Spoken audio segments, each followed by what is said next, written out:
Olá, meus nobres amigos, estamos aqui mais uma vez, sempre trazendo para você uma palavra que vem lá do coração de Deus para o seu coração. São os nossos devocionais. E dando sequência aos nossos devocionais no livro de Salmos, hoje chegamos ao Salmo 25, essa pérola, essa preciosidade. Eu sou apaixonado pelo versículo 14 do Salmo 25, que diz: a intimidade do Senhor é para aqueles que o temem, aos quais ele fará conhecer os seus segredos. Mas vamos lá para o nosso devocional. Você já passou por momentos em que simplesmente não sabia qual direção tomar? Então convido você a ficar até o final nesse devocional para encontrar na Bíblia, no Salmo 25, respostas para esse tempo de espera. Nesse devocional profundo, vamos refletir sobre o Salmo 25, um clamor de quem reconhece sua dependência total de Deus.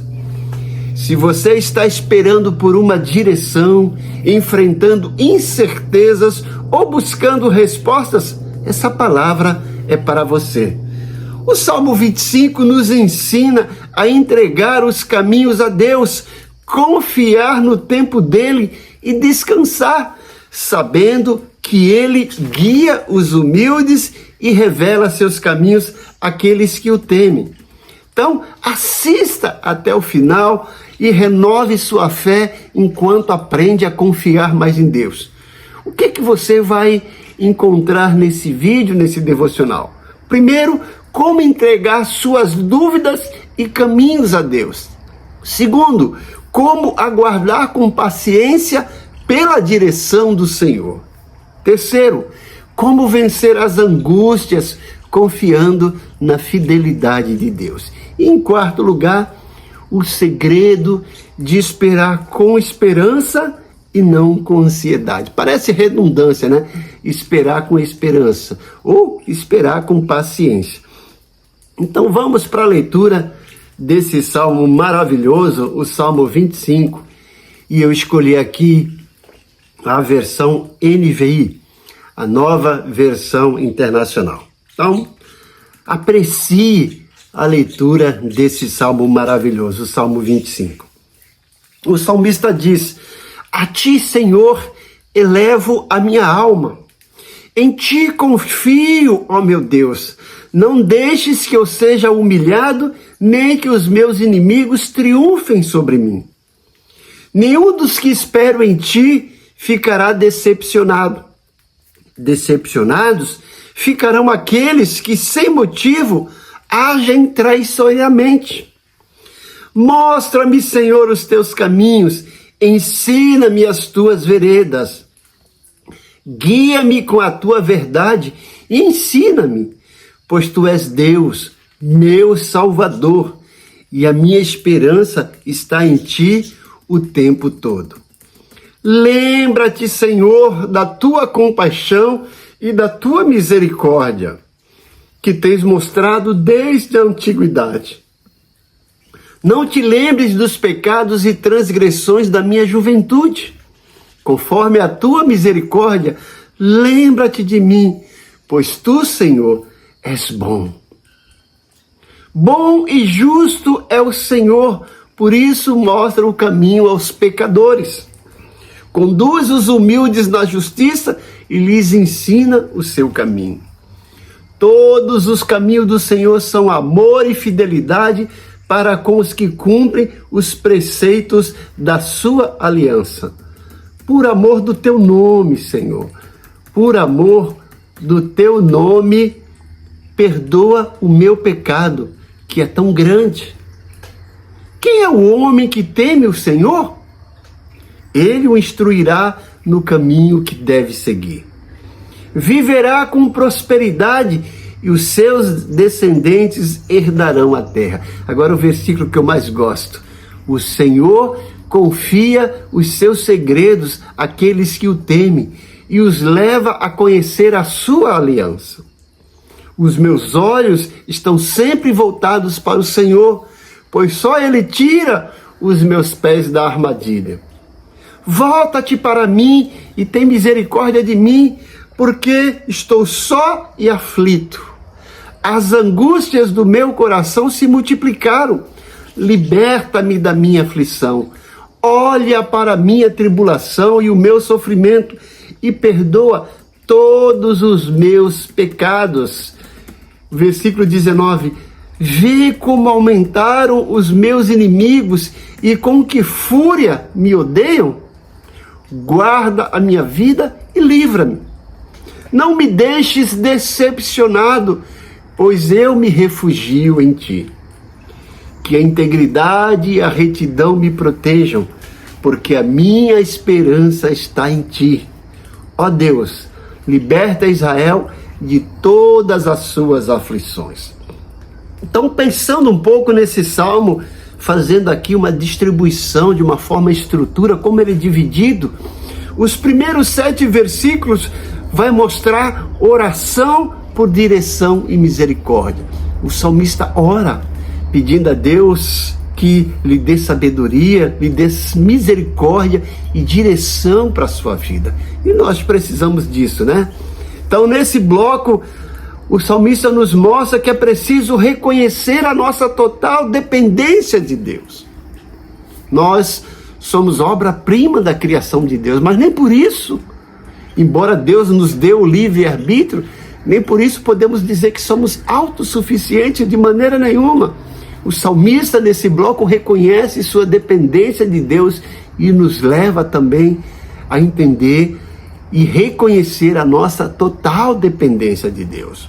Outra coisa que o salmista nos mostra nesse bloco é que precisamos entregar as incertezas e aguardar por direção de Deus. Todos nós vivemos momentos de indecisões, de incertezas, de insegurança para tomar uma postura, para tomar uma decisão. Isso é normal, faz parte do ser humano, porque nós não temos uma visão lá no futuro, não sabemos se aquela decisão que vamos tomar vai ser realmente boa ou vai ser realmente prejudicial, não sabemos. E é por isso que nós precisamos depender de Deus e entregar essas incertezas e aguardar a direção de Deus. Deus tem prazer em nos orientar, e o salmista deixa isso bem claro. A palavra de Deus nos dá direções, nos dá sugestões, nos dá sabedoria para tomar decisões pautadas na palavra de Deus. E essas decisões pautadas na palavra de Deus realmente são as melhores. São aquelas que lá na frente vai nos fazer entender que escolhemos a melhor decisão, escolhemos a melhor parte. E o salmista nos convida, nos desafia e nos motiva nesse bloco desses 7 versículos. Primeiro, a reconhecer a nossa total dependência de Deus e segundo, entregar as nossas incertezas e aguardar a direção de Deus. Qual a aplicação desse bloco para a nossa vida? Quem espera no Senhor não será envergonhado. Deus guia quem nele confia. Olha lá, Deus guia quem nele confia. No segundo bloco, dos versículos 8 a 14, o salmista nos mostra que Deus ensina os humildes. Ele mostra primeiro que Deus não rejeita quem busca com coração sincero. Aquelas pessoas que têm sinceridade do coração e o buscam com humildade e sinceridade, Deus jamais rejeitará. Segundo lugar, nesse bloco, o salmista nos mostra que o temor do Senhor é o princípio da sabedoria. A verdadeira sabedoria está em temer a Deus. Temer a Deus ou o temor do Senhor não significa ter medo dele, significa reconhecer a sua soberania e reconhecer que nós somos dependentes dele. Temor de Deus aqui é reverência.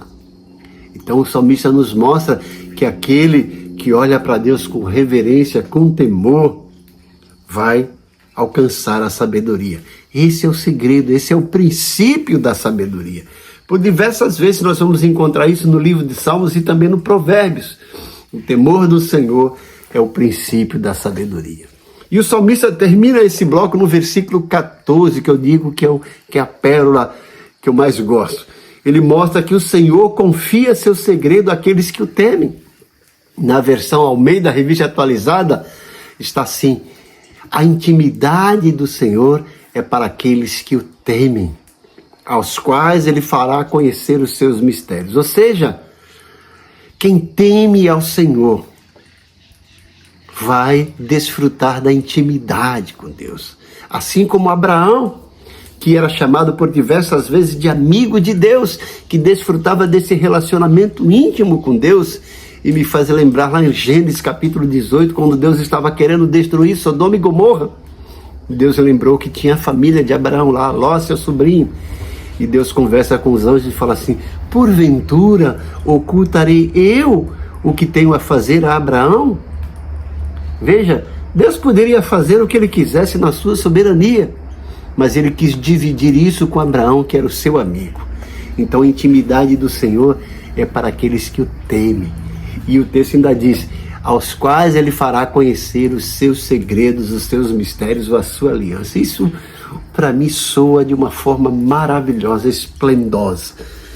No próximo bloco, dos versículos 15 a 22, é o último bloco, né? Mas antes, com a aplicação desse bloco do versículo 8 a 14. A aplicação é que humildade e temor atraem a direção de Deus. Vou repetir: humildade e temor atraem a direção de Deus. Que coisa maravilhosa. E por final, nos últimos blocos, do versículo 15 a 22, o salmista nos mostra aqui, nesse bloco, um tema: livramento e confiança no meio das lutas. Livramento e confiança no meio das lutas. O salmista nos mostra que mesmo cercado por dificuldades, ele reafirma a sua esperança em Deus. Isso é para nós também. Mesmo cercado por dificuldades, por pressões, por perseguições, por oposições, por necessidades, por enfrentar lutas, situações adversas, nós precisamos reafirmar nossa esperança em Deus. Quem espera no Senhor, olha, sabe o que está fazendo. Esperar em Deus é a melhor maneira, é a melhor coisa a fazer. E o salmista termina esse bloco mostrando e pedindo, orando, pedindo livramento, pedindo proteção e refúgio. E que esse livramento, essa proteção, esse refúgio está alicerçado no caráter de Deus. Deus que não mente, Deus que é amoroso, Deus que é misericordioso, e essas partes dos seus atributos que compõem o caráter de Deus podem nos levar a ter confiança de que, se nós somos pessoas que temem a Deus, podemos pedir por livramento, por proteção e refúgio, na certeza que teremos isso. O salmista faz isso e nos desafia, nos motiva também a buscar livramento. Qual a aplicação desse bloco para a nossa vida? Confie em Deus, mesmo sem respostas visíveis. Ele age no tempo certo. Veja, confiar em Deus, mesmo sem respostas visíveis. A fé é isso. É ver o invisível, é acreditar no impossível. Deus age no tempo certo. Nós achamos que às vezes Deus está demorando, na nossa percepção, no nosso relógio, no nosso cronômetro do ser humano, mas Deus age sempre no tempo certo e da melhor maneira. E quais são as aplicações práticas que esse Salmo 25 traz para cada um de nós? Temos aqui no mínimo 3 verdades para guardar no coração. A primeira verdade é: quem espera em Deus nunca está perdido. A segunda verdade é que a humildade abre caminhos para a direção divina. E a terceira verdade: Deus jamais abandona quem o busca com sinceridade. Olha, essas verdades são profundas pérolas para cada um de nós. E eu convido você, desafio você a orar. Faça uma oração aí de no mínimo 2 minutos. Ore pedindo direção e sabedoria de Deus. Ore pedindo paciência para esperar o tempo certo. E ore com o coração firme e esperando mesmo em meio à luta. E eu desafio a você, a esperar em Deus. E deixa eu orar por você. Pai bondoso, como eu tenho feito em todos os finais desses devocionais. Mais uma vez, eu peço que o Senhor abençoe esse grupo seleto que tem acompanhado esses devocionais. Que o Senhor derrame o bálsamo do teu Santo Espírito na vida de cada um deles. Que o Senhor entre com providência, supra cada necessidade dos teus servos. Se estão enfrentando lutas, vem conceder vitória. Se estão passando por um momento de indecisões e incertezas, traz a resposta certa, porque a tua palavra diz que o coração do homem pode fazer planos, mas a resposta certa dos lábios vem de ti. Se eles estão enfrentando problemas financeiros, socorre-os, ó Deus. Se eles estão enfrentando enfermidades físicas ou emocionais, entra com cura. Supre, mais uma vez eu te peço, cada uma das necessidades dele, para que eles possam ter a sua fé cada vez mais edificada e tenha mais e mais motivos para te glorificar. E eu peço isso agradecido em nome de Jesus. Amém. Que Deus te abençoe grandemente, né? E como sempre, eu peço que você assista esse devocional até o final. Algumas pessoas pensam assim, um devocional longo de 15, 16 minutos, mas como eu sempre digo, o que são 16 minutos no universo de 24 horas no dia? E esses 16 minutos podem mudar a sua vida. Então assista até o final. É importante também que você dê sua curtida, deixe seu like lá, faça um comentário e eu terei o enorme prazer em responder. Ative os sininhos para receber nossas notificações. Se você não é inscrito, inscreva-se e compartilhe esse devocional com o maior número de pessoas possíveis, para que a cada dia mais e mais pessoas sejam abençoadas com a palavra que vem lá do coração de Deus para o nosso coração. Conto com você, Deus te abençoe grandemente.